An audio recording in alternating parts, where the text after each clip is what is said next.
But one of the things I think for small businesses, it's not the holy grail for every small business, but certainly for a lot of them, it seems to me, is to develop a relationship with a larger organization, and whether that means to be bought out eventually or just to have one large client, a strong strategic partnership. But that is perceived as the holy grail. And I wonder, is there things that you need to be really particularly mindful of in advance? So sort of just taking away Auctionwire for a moment, but just for the next small business that is looking at developing a strategic relationship, is there lessons here? I'm not sure it's the holy grail. I think it's the necessary element to success. I mean, there's not a technology company in Canada, RIM, pick your name, who didn't make their way on their success path without the help of an AT&T or pick your name. It's not a question of capital. Money is fine, but if you're not in the lab at a telecom company, you're not going to be able to find out if it's going to take over the world.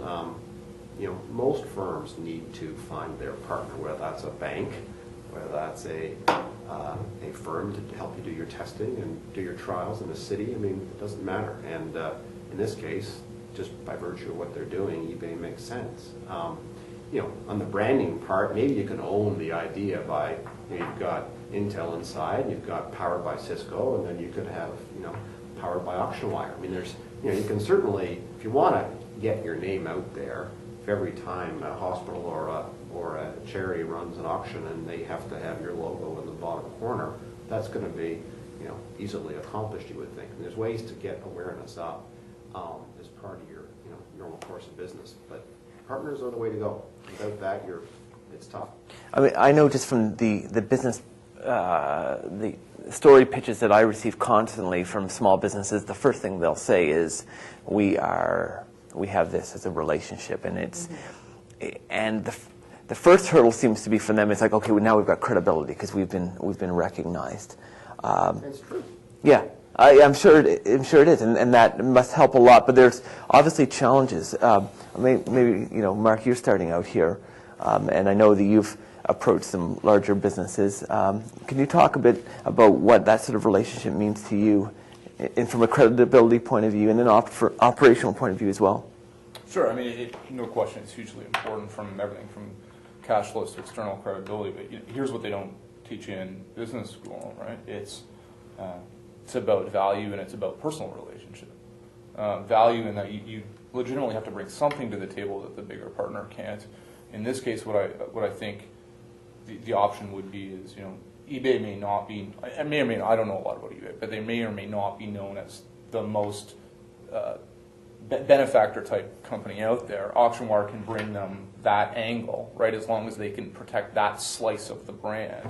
And the second is, maybe more importantly, is the whole personal relationship. The way to not get swallowed or stomped on by your large partner is to have a very close personal relationship between the head of the small organization and someone within that organization who will actually protect you. To confront eBay didn't seem like a smart idea. So companies that do face this, sometimes what they do is set up conflict organizations or subdivisions that are going to deal completely separately from eBay, set up Chinese walls.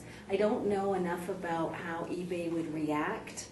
Certainly if I was eBay and I heard that from Auctionwire, I would go right away to these other guys in the States. There's 3 or 4 similar companies that do the same thing. So I'm wondering about that eBay relationship and where they're going. He talks about $61 million of bid activity. When I read that, it sounds like, that's clearly not revenue. So, and I wasn't sure where or how much margin he was making. But beyond that, I don't buy the eBay story. Like, why would you break away from the most popular auction site in the face of the earth? Is it margin that, do they take too much margin and it breaks your business model? Well, that might be a reason to break away, I suppose, but that wasn't obvious.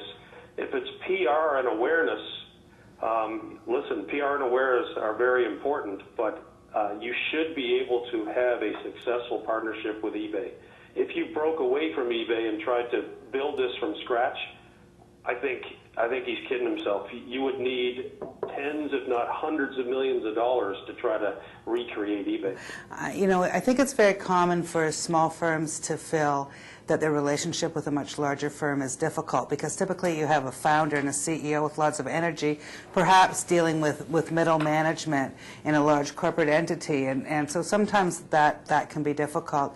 I think what he needs to figure out is there a strategic mismatch or an operational mismatch? It seems to me that there's an operational mismatch that they can maybe hopefully fix, but that strategically it would appear anyways that eBay is a good partner for them.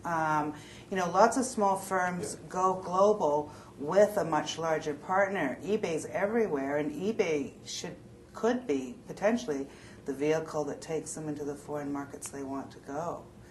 I just don't see the impetus for change here, and the note that I wrote to myself was, we at least need them to give them the opportunity to lose the business first.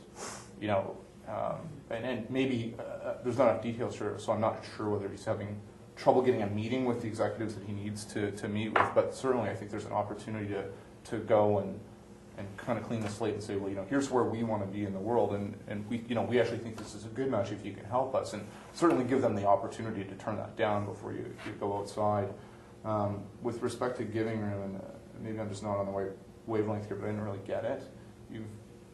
He's spent a considerable amount of time already building up one brand and has established some traction and has somehow got a model working where his organization interfaces with eBay. With Giving Room, it's a brand new brand to build.